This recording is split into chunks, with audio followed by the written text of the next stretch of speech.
Okay, Joseph Atewes joins us now on the program. Joseph from Rainbow FM, good morning, welcome to the show. Good morning, Cecilia. Good morning, Tayo. Feels good to be back.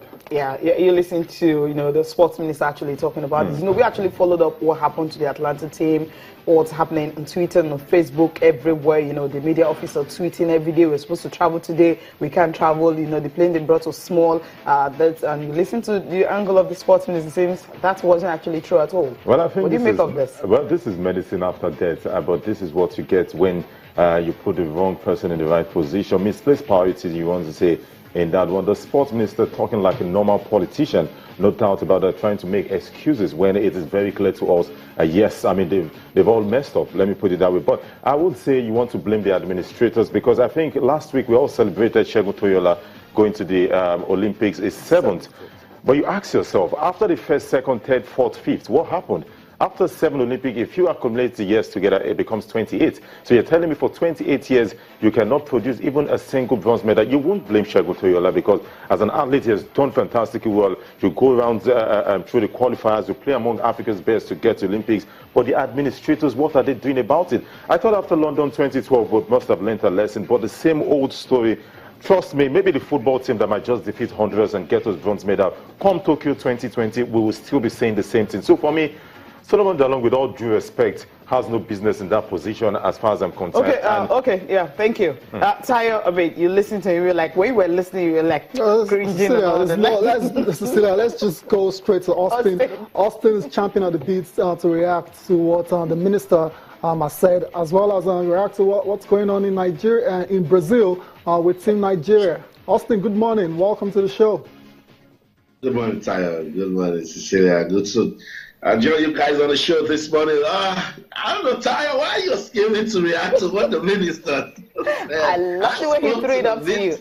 I just passed the baton to you, Austin. Come on. I'm not running this race for you, but anyway, yeah, I think I like what Joseph Atewes said. It's just medicine after death. Disappointing story of the team, the football team in Atlanta, and you heard the minister say it's very dirty. We're going to hear more after the Olympics. Maybe he was trying not to say so much, not to distract the team, because they can still go on to win bronze, but some of these things must be said. Some of these things must be told. We need to understand what's going on, because everything rises and falls on leadership. We need responsible people to be in charge of sports in Nigeria. We need people with vision. We need purpose-driven leaders that can take our sports from where it is now to the place where you and I will no longer sit like this when we come to the Olympics, but raise our hands and say, yes, we know Nigeria is being led by worthy leaders that can take us to the glory land. Let's come to Brazil. It's all about Usain Bolt. Usain Bolt is just phenomenal, outstanding, distinguished. Oh my goodness, is an icon, a legend. I don't know how to describe him anymore. Help me with adjectives. But you see, Brazilians love him so much. They love Usain Bolt so much that they're wishing Tokyo 2020 is still the same age. You see, he wasn't particularly pleased with the time he ran.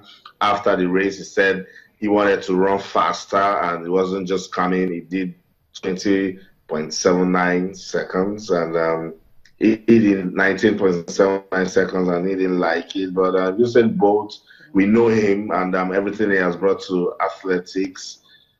They just can't stop talking about him yet. Tayo, Cecilia, I don't know, Jamaica, they love him so much. They have invested so much in him, and he's paying back. That's what you get. If you sow sparingly, you reap sparingly. If you sow bountifully, you will reap bountifully. Austin going biblical on us today. Exactly. Well, let's not just get a certificate of participation at the end of Olympics. That's what we're praying for. Now, yesterday we watched women's 4x100 meters, where they finished second their own heat. The American misplaced baton, but somehow IWF ruled and said, okay, they actually appealed and they had to run the race alone in the 9th at about 1 p.m. And of course, they ended up, running about 41.71 seconds or thereabout, and they are in the finals. I mean, the Team Nigeria girls, we watched them yesterday. Spectacular performance from them. What's going through your mind when we were watching that race? Cecilia, you guys are trying to push me off the cliff yesterday with my optimism that, come on, Austin is losing faith. But it's just something about Team Nigeria that you just want to give them your last strength, your last support to say go all the way. So when those ladies, were fighting out, I just said, look, we deserve to be in the final. The relays back in the day has been what used to, bring us together because we perform better as a team. We are a nation that performs better when we come together and hold hands. And so for the relay, I just said to myself that Nigerians deserve to smile. Come on, Blessing Akagari. Come on, Jennifer Madden. Come on, Gloria Su. Come on, Osazua, Agnes. And I liked the race they had. 42, it's a lot compared to the other countries running 41. But I'm so excited they made it to the final. And the only word I'm saying is we can still believe. We can believe. I was at the Athletes Village last night. I spent a lot of time there. I went door to door of the athletes, talking to them.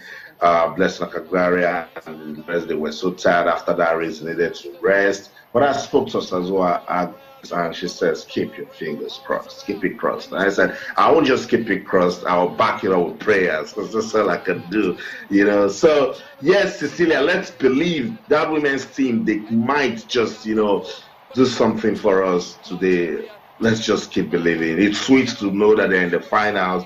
We can just keep supporting them, and they might just give us a medal. Now, let's look at the wrestling team now. I mean, your girl, we're expecting something spectacular, something at least good from them. But somehow, all the ladies are out now. I mean, all hopes now be on the guys and all that. What do you make of their performance? You would listen later on to the comments and reactions from the president, Danny Gali. He could barely talk. He described it as abysmal. He was so down, demoralized. Danny Gali cannot explain what really happened, particularly with Oduanya Adekroye. But that's what it is with the Olympics. I keep saying it. The Russian girl that went on to win bronze lost to Blessing Oborodudu at the World Championships 10-0. Blessing Oborodudu was dominant over that lady. She went on to win bronze. The world number one that defeated Blessing Oborodudu went on to the quarterfinals and lost to the eventual winner. So you see, that's the Olympics. So I was saying all pressure on Oduanya Adekroye. And look at you for someone from Finland. The moment she came out, she wasn't giving the movement that we know Oduanya for. So what's going on? I went to see her at the Athletes Village, and she has a big pack on her knee. Come on. But I don't know. They're all gutted. Nobody was willing to talk.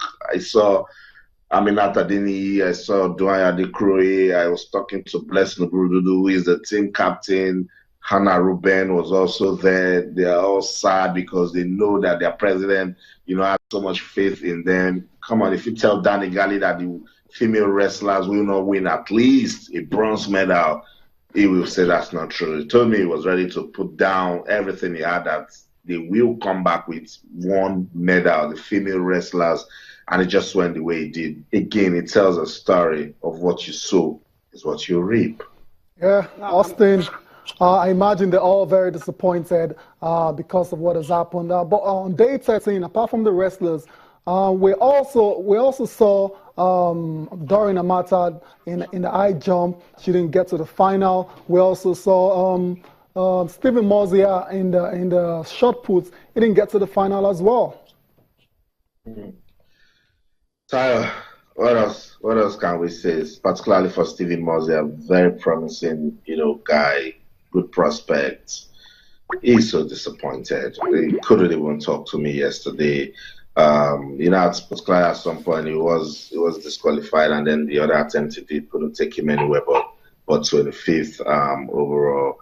Painful, particularly for Stephen Mosier. For Doreen Amata, look, there's a lot to the Olympics. That's just all I can say about some of these athletes. Because remember very well, Solomon Ogba warned us do not blame any athletes going to the Olympics, because you cannot give what you do not have. They can only go to the...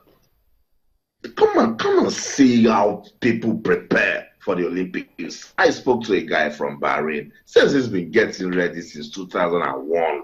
It's not an inter-house sports competition. It's not what you just tell people, oh, because they know we are Nigeria and in 1996 we won gold and we've been doing well in the relays. When you go there, everybody will shift. No. The Olympics is a place where people come and they know that they are being seen on the world stage and they can just make a good themselves and the country. So the country look at them and say, look, we can do this for you and you do this for your nation. You see, it works together. Not you abandon athletes for a very long time. You come on, we know the story. Let's not talk about it again. It's no more broken. It's a bad record. Throw it away.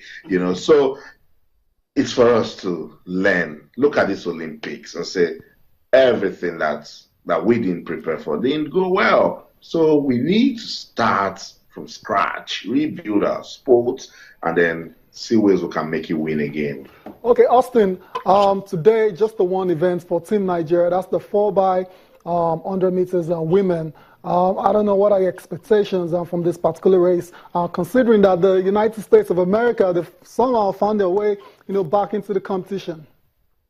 I know, Ty, I said before, that's how we could just do. I'm a Nigerian, and everywhere I go in this country, I'm just proudly Nigerian. I have my muffler on my neck, I have my flag, my hand. That's the same thing I'm going to do. I already have the ticket. We're going to the stand for that race. I'm doing everything possible. It's back me or back everyone in Nigeria. That's all we can do. We can just only support the 4x100 meters women's relay team. They can do what they can. Look, they're not looking at America. Nobody here is looking at anybody. If you break a record, if you win a gold medal, good luck. That's you. But the other person also wants to do the same, and they know. If you speak to these athletes, it's painful. They know they have the quality. They know that they're not just getting that extra support they need to do the magic that can, just make all of us start singing and dancing. Tonight, they will give all they can. I spoke to Sazua Agnes, and she says, look, we can only do what we can, and we want to do our best for this country. What can I do for them? Support them. I will scream, I will shout, say, God bless. And of course, assume they can just do it. Yeah, we just can't wait for that, because that's definitely going to be another crucial one. We don't want the athletes to return empty-handed like what happened in London 2012. I know football, somehow it's possible, we might just get something. But if we don't get anything, this one will return with, certificate of participation, which will be good for most Nigerians. Now, we're smiling. We keep talking about poor preparations, poor remunerations, athletes not being given enough, for them to actually prepare another. But somehow it's happened and it has happened. But so what we need to do is just to be prayerful tonight, because that's going to help, especially with the Americans coming back into the relay. When they were knocked out with the basket mishap, I felt, okay, this is an opportunity for the Nigerian girls. Yes. I mean, we'll be looking at just Jamaicans, Great Britain. Right now with the Americans there, okay, my hope is still high, but it's not high. Yeah, exactly, so it's reduced drastically. I was just hoping that somehow, we might just nick something, from that. We'll go on a break now, and then after that, we'll get to enjoy that race, when Nigeria finished second, the 4x100 meters relay women.